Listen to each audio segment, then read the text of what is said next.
We all love cars for their beauty and performance. But except for guys like these, not everyone really understands what's inside.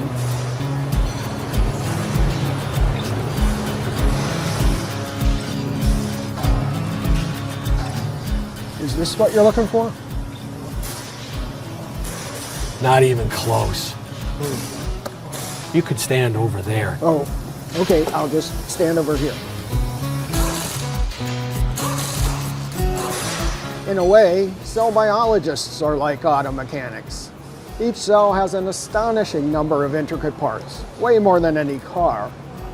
We study what the parts are, how the parts work together, and even which parts of the cell can be left out without causing too much harm. If you understand the inner workings of the cell, you can understand a lot about all living things. What makes them thrive, what makes them fail, and what causes them to evolve.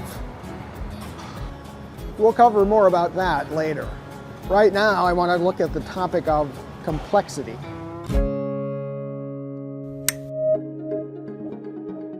You and I are made of about 40 trillion cells. They comprise every part of our complex human anatomy. But the truth is that we can reduce the number of parts and still have function. If we lost an eye, an ear, or a hand, it would be very unfortunate, but our lives could go on. The same applies to this rather complex drill. It has some cool add-ons, but I could take off this battery gauge, or this LED light, or a few other gadgets, and I'd still have a working drill. But how far can I reduce its complexity and not ruin it? I don't want to take apart my drill, so let me move to another example. This mousetrap. The complexity of this machine entails 5 parts: the platform, the spring, the hammer, the holding bar, and the catch. Now, if I reduce the number of parts from 5 to 4, if I take away the holding bar, or the spring, or any other part, it wouldn't work. Every part is essential. I call this irreducible complexity. So does this apply to biology too? Do we have examples of irreducible complexity in life? Try this one. Here's a bacterium, a single-cell microbe. Some bacteria have a flagellum, which is like an outboard motor on a boat. It rotates to propel bacteria through liquid, and it's necessary for their survival in order to swim to search for food. A flagellum has a number of parts: a drive shaft, a universal joint, a rotor, bushings, stator, even a clutch and braking system. The motor of the flagellum has been clocked at 100,000 revolutions per minute.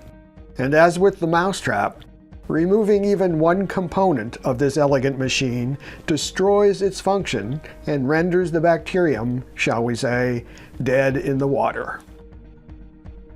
The flagellum is irreducibly complex. Now we know that this was assembled in a factory, but how is the bacterial flagellum developed in nature? Keep in mind, the flagellum is irreducibly complex. All the parts have to be in place, or it does not work. Could it have been developed blindly, in stages? Let's say in the distant past, the bacteria first gained a drive shaft. Later on, a rotor, then a stator, and then the rest. Then the parts got in sync as a high-performance engine. The theory of evolution tells us that given enough time, any organic structure we see today, no matter how complex, could have slowly and fully developed by random, unguided forces.